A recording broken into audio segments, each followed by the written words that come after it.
with the major minerals. The major minerals are calcium, potassium, phosphorus, and sodium chloride.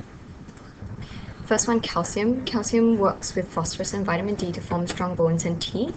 It's also needed for normal blood clotting. So the other, if you remember from the vitamin lecture, that the other vitamin that's needed for clotting is vitamin K. Calcium is also needed for the normal functioning of muscles and nerves, and I'll be placing another YouTube video that I've not made, which is on how calcium works to make your muscles and nerves function properly. The sources of calcium are dairy products, so for example milk, cheese, yogurt, also fish with edible bones such as sardines and mackerel, and finally vegetables and products such as tofu, because tofu is actually solidified with a calcium mineral. Now, if you don't have enough calcium, you develop this deficiency disease called osteoporosis. It's a bone disease, and it's a thinning of the bone tissues and loss of bone density. So you can see on this side that the bone density is quite good. So this is healthy bone, whereas on this side there are actually very big holes where due to the loss of calcium. So this is very brittle bone. Now, when you have very brittle bones, so when you have bone density like this one, your bones actually become very fragile, and you're at increased risk of hip fractures, and fractures in other parts of your body as well. And this is especially common in elderly people. Now, if you have too much calcium, you're at risk of developing kidney stones. So if you look at this picture on the right hand side, you can form kidney stones. So these white blobs here are actually kidney stones, and it can be very painful because these will actually can potentially travel down your urethra, and you can imagine trying to pee out a stone. It's actually going to be quite painful. Having too much calcium also prevents the absorption of other minerals by your body. So the next major mineral that you need to learn is potassium. Now, potassium works with sodium to regulate the movement of fluids and minerals into and out of your body cells. Potassium is also necessary for muscle development and nerve function. Where do you get potassium from? You can get it from fruits such as bananas, dairy products, so again, milk, cheese, yogurt. You also get it from whole grain foods such as brown rice and wholemeal bread. Vegetables, seafood such as fish, crustaceans, and also meat. Now, if you have too much potassium, people with kidney problems will not be able to excrete the excess, and this will lead to high levels of potassium in their body.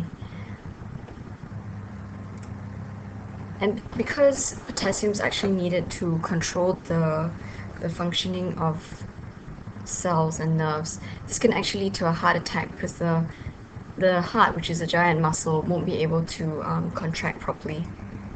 Now, if you don't have enough potassium, which usually happens to people who have kidney disease, you can suffer some symptoms such as loss of appetite and feeling very tired, which is fatigue. Now, the reason why people with kidney disease are more prone to potassium problems is because your kidney is the filter of your body and helps control the absorption and excretion of the mineral potassium. So it's a very important organ in your body. Okay, third major mineral is phosphorus. Now, as you learned earlier in the vitamin lecture, phosphorus is needed with calcium and vitamin D to maintain strong bones and teeth. Potassium is also needed for the conversion of carbohydrates and fats into energy. This is because as part of that process, you need this molecule called ATP, and hence ATP, that P stands for phosphorus, and that's needed for the breakdown of these molecules. Phosphorus also helps to maintain fluid balance in the body. Where do you get phosphorus from? Dairy products again, so milk, cheese, yogurt, meat, fish, eggs, and cereals. Cereals such as rice, wheat, corn, things like that. Okay, deficiency. Now, if you don't have enough phosphorus because you need it for bone growth, you're gonna get bone loss again. And with bone loss and abnormal bone growth, you're gonna get stunted growth.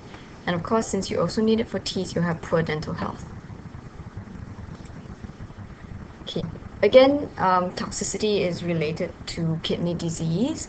So if you have kidney disease, or if you take too much vitamin D supplements, which is going to help you absorb more phosphorus, then you are at risk of getting phosphorus toxicity.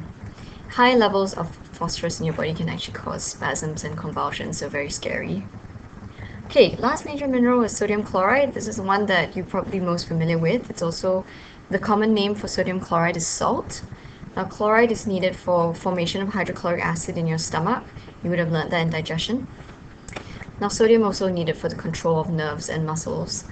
This is related to the action potential that's happening within cells. Again, I'm going to put up a YouTube video to explain a little bit more about action potentials in cells. Sodium and chloride are also needed for the regulation of fluid in your body. So it helps to help you to retain sodium, helps you to retain water in your body. Now, sources of sodium chloride, anything that's salty, so table salt, you get very small amounts in eggs, meat, vegetables, and seafood. So naturally, these food products actually have a little bit of sodium chloride in them. Other foods, processed foods like seasonings such as soy sauce, MSG, and also processed foods such as salted eggs, salted fish, and canned food. Now, because sodium chloride is used to regulate the amount of fluid in your body, having too much sodium can actually cause swelling of body tissues due to water retention. And over a long period of time, if you continue to have water retention, this can actually lead to the disease of hypertension, which is basically high blood pressure. So that's the end of the major minerals section of this chapter. So I will be testing you on all the minerals, on the functions and the sources, and in terms of diseases, I'll be testing you on calcium and sodium chloride.